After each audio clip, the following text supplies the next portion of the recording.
Hey, what's happening? Trader Tim here from EminiMind. This video, we're going to talk about some of the trades from this week. It's May 23rd, Thursday. We're going to go into Memorial Day weekend here. So tomorrow is probably going to be a little bit on the slower side, and then Monday will be the holiday. So Tuesday will kind of pick up probably a little bit slower. And I wanted to start on the bigger time frame just so we can see where these kind of negative 23% targets are putting us, like where we're at in the trend. Anytime I start the week, I want to know, where are we in the trend? Are we starting a new trend? Have we been in a trend for quite a while? So just pulling back to the weekly, you can see a number of retracements. Actually, let's pull back to a monthly quick so we can start at the biggest one, the COVID low, COVID lows to the highs in March of 2022. That pullback has this big negative 23 above us right up here at like 54.30. And then on a small, the kind of next level time frame, we have a weekly retracement that is, let me get rid of this one so we can see it better. Weekly retracement didn't quite touch the 50% around the 4,067 level, but we did go beyond the negative 23 and we're up at its negative 61.8. And that's kind of where this currently it's kind of set up as a double top, but that's currently where we're sitting. Here's that 54.30 from the monthly negative 23% target. And then the last one I had was this extension from highs up to highs where we pulled back, hit the 50 right about the 5,000 price level, and its negative 23 is also right up here with 54.85, so right in the wheelhouse of that monthly, along with the negative 61.8 from the daily. So a lot of price targets up here. We'll just call it between 5,300 and 5,500. So it's a big number, 200 points, or like a big range or window, but you're going to have up here kind of a push-pull with profit taking and continued buying. And so when we get up near these all-time highs, or we're just poking into all-time highs, it can be a little bit tricky to trade, especially like in the last couple of days where we're just sitting right on top of the all-time highs and we're kind of going sideways, where we have like a topping tail and the bottoming tail and the topping tail and then the smaller bodies. We'll talk about today here in just a second.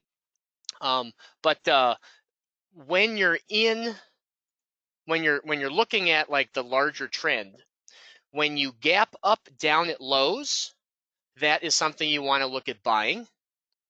When you gap up near highs, that's something you want to see as like an exhaustive move, and it can be worth fading or selling. I typically don't like to get too aggressive with shorts at all-time highs, but we'll get into today's trade here in just a second.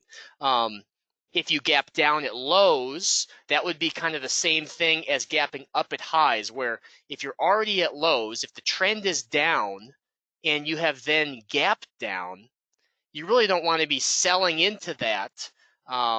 If the trend has already been down for a while, now you gap down, you can really run the risk of getting, whipped out, where you gap down and then you put in a low and start to move higher. So you really want to have some intraday confirmation if you're going to take a short at lows or if you're going to take a long at highs. So let's go into today's price action. I didn't have a whole lot of trades this week, but I still wanted to do a video and just kind of talk about a few things.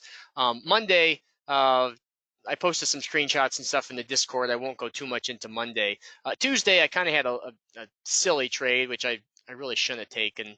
But I actually did take a short. I'm not exactly sure why I did this, but this is Tuesday morning. We had a small gap down and we rallied a little bit close to this 21 EMA, and I just took a stab at this little inverted hammer. I'm shorting below the low.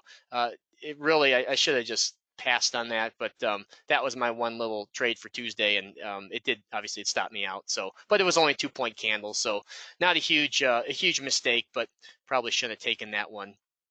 But scrolling to today, because I didn't have any trades yesterday, and going to today, excluding the 15-minute opening range breakout. But let's go to today's trading. The first, so at 6:49, so we had the gap up, and I'll talk through the 1 minutes here, and then we'll talk about the 15-minute opening range breakout. But 6:49, there was this hammer, and I did put an order above this hammer because this dotted line is yeah, that was the overnight low, I believe. Yeah, so it was right at this kind of right near the overnight low, and there was a low tick of the day. So obviously that one didn't get filled, but my thought process there was maybe a bounce to a halfway back short that would then see how the short, if we had bounced, it's -23 lines up with the gap fill. So I was kind of expecting a gap fill, but thought that we get a bounce off of the overnight lows. The nice thing about doing a buy stop, above the hammer is that if we don't fill it, in this case we broke the tail, then there's no trade.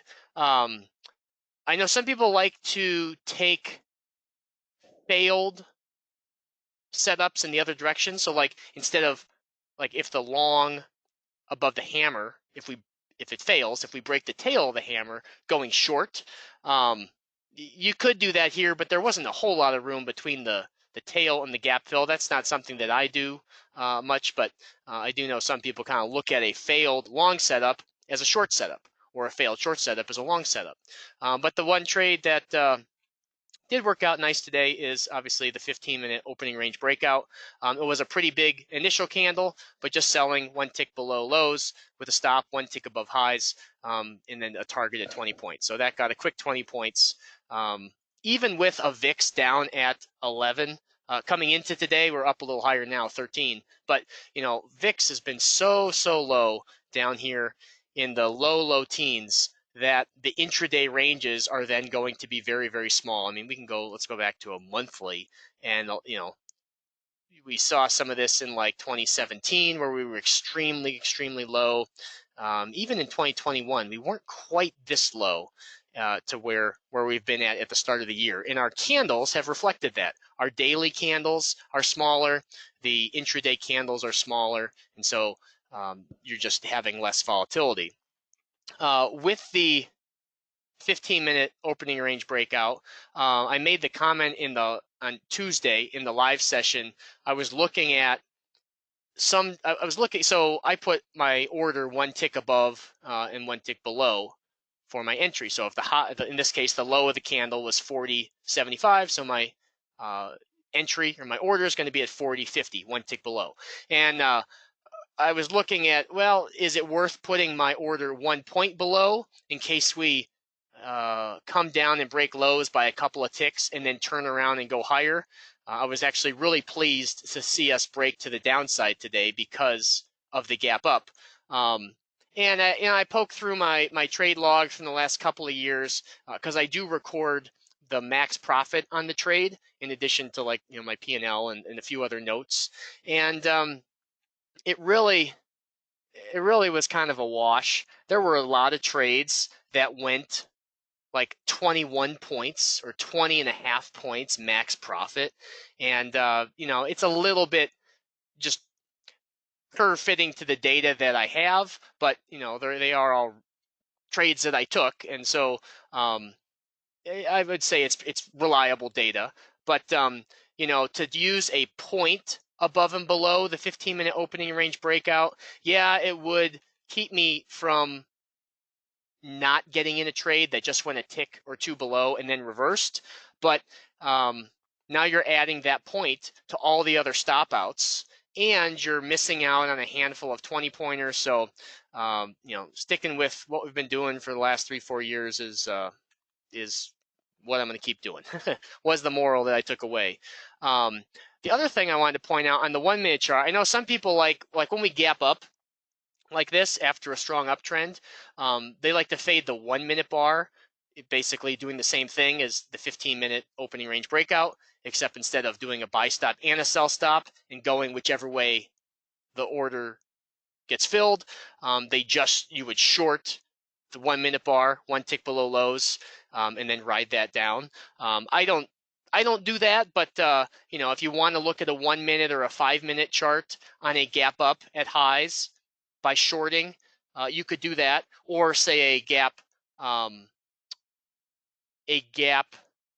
down at lows to fade and go long as far as an exhaustive move. That, you know, you could look at that, but there's not a ton of instances where those, you know, those kind of things happen where you get into all-time highs and then you've been going up for a while and then kind of fading that move. But you know, that's where the 15-minute opening range breakout does become quite handy, because there really wasn't a lot going on the retracement front in the 1 minutes. We kind of went in this big triangle here, and I just stayed out of this triangle that we were in.